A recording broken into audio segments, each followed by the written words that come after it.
जी हां दोस्तों, नीतीश ने ऑपरेशन शाह पर फेर दिया पानी। 11 एमएलए ने मार दी पलटी, शाह की उड़ी नींद। नीतीश का खेला एक बार फिर से हो गया हिट। स्वागत है आप सभी का। आप देख रहे हैं द राजनीति का विशेष सेगमेंट खबर और विश्लेषण। मैं हूं जबार खान। दोस्तों, आखिर नीतीश कुमार के खिलाफ में अमित शाह दिल्ली से बैठ करके वो कौन सा खेला चला रहे थे जिसकी भनक नीतीश को लगते ही नीतीश ने नहले पर दहला कर दिया। आखिर ये कौन से 11 विधायक हैं जो कि पलटी मार रहे हैं? दोस्तों, विस्तार से आपको सब कुछ बताते हैं, मगर आपको मैं यहां एक डिस्क्लेमर दे दूं कि दरअसल नीतीश कुमार का बीजेपी से अलग होने का वाला कोई खेला नहीं है। यह नीतीश कुमार कोई पलटी नहीं मारने जा रहे हैं जैसा आमतौर पर कई सारे जगहों पर आप देख रहे होंगे। दरअसल नीतीश कुमार ने एक ऐसा हथकंडा अपनाया है, एक ऐसा दांव चला है जिसमें अमित शाह की पूरी बाजी पलट गई है। दोस्तों, 11 ऐसे विधायक हैं जो नीतीश कुमार के पार्टी के साथ मिलने जा रहे हैं। यानी कि 85 विधायक मौजूदा वक्त में नीतीश कुमार के हैं, 89 भारतीय जनता पार्टी के हैं। यानी कि दोस्तों, नीतीश कुमार की 85 विधायकों वाली पार्टी अब 91 तक पहुंच रही है। यानी कि दोस्तों, नीतीश कुमार की 85 विधायकों वाली जेडीयू अब 96 तक पहुंच रही है। 85 में अगर 11 जोड़ दें तो 96 हो जाते हैं। बड़ा दिलचस्प है यह जानना। मैं आपको बताऊंगा कि ऐसा नीतीश कुमार को करने की जरूरत क्यों पड़ी और अमित शाह कौन सा खेला खेल रहे थे जिसकी भनक लगी नीतीश कुमार को। लेकिन उससे पहले आपको बता दें कि कौन है ये लोग जो कि नीतीश कुमार के दामन में अपनी जगह ढूंढ रहे थे या नीतीश कुमार को इनकी तलाश थी। दोनों की एक तरीके से जरूरतें एक दूसरे से मिल गई। सीधे सीधे दोस्तों, कांग्रेस पार्टी के 6 विधायक, कांग्रेस पार्टी के 6 के 6 विधायक नीतीश कुमार के साथ में जा रहे हैं। 2 एग्जाम्पल आप लीजिए। अभी बिहार में 2 इवेंट हुआ। एक राजेश राम का, कांग्रेस पार्टी का दही चूड़ा का भोज, उसमें कांग्रेस पार्टी का एक भी विधायक शामिल नहीं हुआ।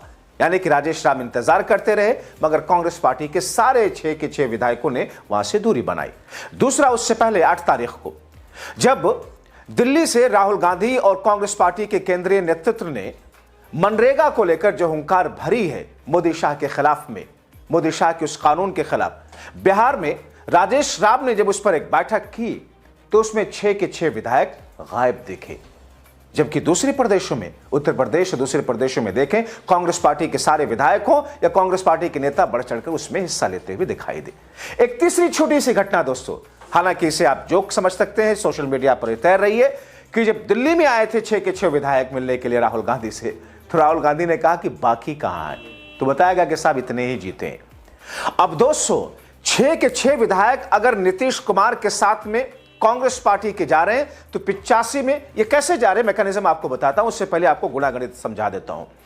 85 में 6 मिलाइए, आपके पास हो गए 91।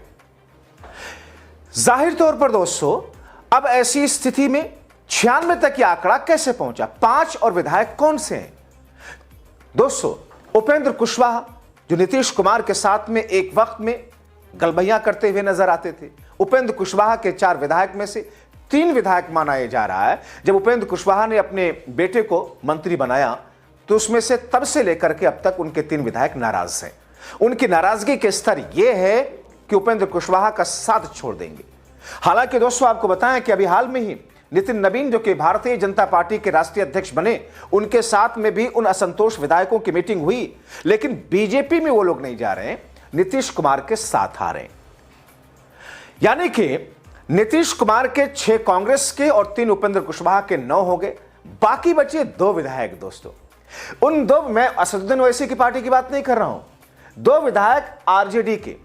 हालांकि दोस्तों, अब ऐसे आरजेडी के विधायक टूटेंगे तो फिर उसमें जो कानून है, जिस तरीके से दल बदल कानून, बहुत सारी टेक्निकलिटीज हैं, लेकिन 2 विधायक कुछ और विधायकों को अपने साथ लाने के लिए पर्दे के पीछे रणनीति तैयार कर रहे हैं, जिस पर उनका काम चल रहा है। कहा यह जा रहा है आरजेडी के कुछ विधायक आएंगे, लेकिन दोस्तों 2 विधायक जो कि दोस्तों कहा यह गया कि नीतीश कुमार के साथ में असदुद्दीन ओवैसी के सभी विधायक आ जाएंगे और आने में कोई दिक्कत भी नहीं होगी। लेकिन 2 विधायक, जमा खान जो उनके मंत्री हैं, उन्होंने 2 विधायकों को कंफर्म कर लिया है कि वो उनके साथ में आएंगे और बाकी विधायक आ सकते हैं। यानी कि अभी जो स्थिति है उसमें नीतीश कुमार के साथ में 11 विधायक मिल रहे हैं। दरअसल भारतीय जनता पार्टी क्या सोच रही थी कि दोस्तों 89 सीटों के साथ सबसे बड़ी पार्टी है, अपना मुख्यमंत्री बना नहीं सकी, लेकिन इस बीच में आपने देखा किस तौर पर अहम मंत्रालय ले लिए नीतीश कुमार से। जिस अंदाज में गृह मंत्रालय लिया गया, कुछ दूसरे मंत्रालय लिए गए और कहीं ना कहीं बीजेपी अपर हैंड रखने की कोशिश कर रही थी।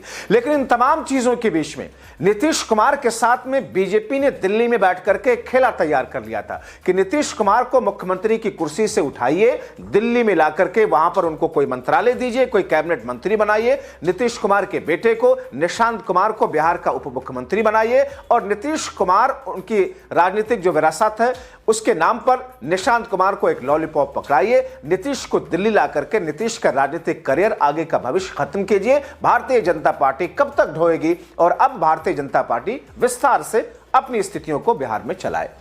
लेकिन दोस्तों इस बात से बखूबी नीतीश कुमार वाकिफ थे और इसीलिए नीतीश कुमार ने खुद को सबसे बड़ी पार्टी बिहार में बना लेने का न सिर्फ फैसला किया बल्कि उस पर काम करते हुए नजर आए। खबरें ये हैं कि ये जो 11 के 11 विधायक, इसमें से 9 तो बिल्कुल पक्के हो चुके हैं, यानी किसी भी दिन नीतीश कुमार के साथ में प्रेस कॉन्फ्रेंस में बैठ करके ये ऐलान कर देंगे। और दोस्तों इसमें दल बदल कानून भी नहीं लगेगा क्योंकि 2/3 बहुमत चाहिए। पार्टी के भीतर से अगर कुछ विधायक या सांसद टूटते हैं तो पार्टी की जितने टोटल उनमें 2/3 चाहिए। अब अगर 4 ही विधायक उपेंद्र कुशवाहा के, उसमें से 3 जा रहे हैं, उसमें कोई इश्यू नहीं है। ऐसे असदुद्दीन ओवैसी की पार्टी के या बीएसपी वाला, तो ये सारी की सारी स्थितियां दरअसल नीतीश कुमार ने अमित शाह की उस खेले को हिट किया है, उस पर ऐसी चोट की है जिस चोट ने अमित शाह के ऑपरेशन शाह, ऑपरेशन लोटस दोनों को एक साथ में ध्वस्त कर दिया है। अब दोस्तों इन तमाम चीजों के बीच में एनडीए की सरकार एनडीए की ही रहेगी, एनडीए की सरकार पर कोई असर नहीं पड़ेगा। मगर नीतीश कुमार के बारे में आपको बता दूं कि जब तक उनकी अंतिम सांसें हैं राजनीतिक तौर पर, जब तक वो खुद को सक्षम पाते हैं बिहार में, वो अपने सामने किसी को मुख्यमंत्री नहीं बनने देंगे क्योंकि वो हमेशा ये चाहते हैं कि उनकी पार्टी के सामने आरजेडी या इंडिया गठबंधन इतनी सीटें अवश्य रखे कि कभी जरूरत पड़े तो यहां से पलटकर उनके साथ सरकार बना सके। बीजेपी के साथ चूंकि उनका लंबा साथ रहा है इसलिए पहली प्राथमिकता वो बीजेपी को देते हैं। और लेकिन बीजेपी जिस दिन दाएं बाएं करने की कोशिश करती है वो सारे हथकंडे को ओपन रूप से खोलते हैं और फिर उस पर आगे बढ़ते हैं।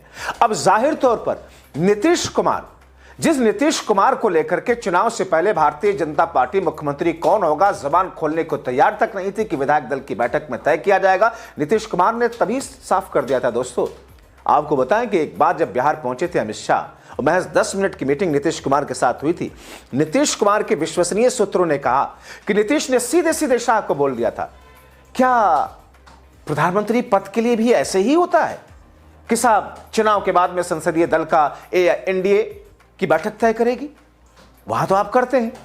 नीतीश कुमार की एक लाइन ने अमित शाह की उनके पैरों से जमीन खींच दी थी कि अगर नीतीश कुमार की बातें नहीं मानी गई तो फिर बिहार में सत्ता में रहने का सपना चकनाचूर हो जाएगा।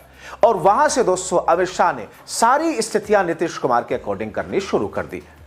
अब दोस्तों ऐसे में जो कांग्रेस पार्टी के विधायक आ रहे हैं उनको क्या फायदा, जाहिर तौर पर उनके दोनों हाथ में लड्डू होंगे क्योंकि 5 वर्षों तक विपक्ष में रहकर वो भी एक ऐसी पार्टी के जिसमें सिर्फ 6 ही विधायक हों, जिनका जमीनी जनाधार खत्म हो चुका हो, उनके पास करने को कुछ है नहीं। अगर वो सरकार में जुड़ जाते हैं, सत्ता पक्ष के साथ होते हैं तो फिर जाहिर तौर पर मंत्रालय भी उनको मिल सकता है और आगे के चुनाव के लिए तैयारी भी कर सकते हैं। आर्थिक तौर पर लेकर के बहुत सारी चीजें वो अपने लोगों को बना भी सकते हैं, अपने उन लोगों को जो उनके नाराज हैं उनके काम करा करके उनको अपने साथ रख भी सकते हैं। 5 साल के बाद चुनाव होगा तो देखा जाएगा। और यही स्थिति दरअसल तमाम राजनीतिज्ञों की होती है। और इसीलिए दोस्तों बिहार हो या फिर किसी भी प्रदेश का चुनाव या फिर लोकसभा का चुनाव, सभी गुणागणित के साथ में सभी नेता, हर नेता अपने पार्टी का कितना लॉयल क्यों ना हो, लेकिन जब उसको अपनी राजनीतिक जमीन खिसकती हुई दिखाई देती है तो फिर वो उस कदम को उठाने में नहीं हिचकता है जिसमें उसकी राजनीतिक जमीन बरकरार रहे। और ऐसे में नीतीश कुमार ने अपनी सियासी जमीन, राजनीतिक जमीन, अपनी पार्टी की राजनीतिक जमीन को बरकरार और बरकरार रखने के साथ साथ विस्तार देने के लिए अगर यह फैसला लिया है तो ये नीतीश के लिए सुटेबल है।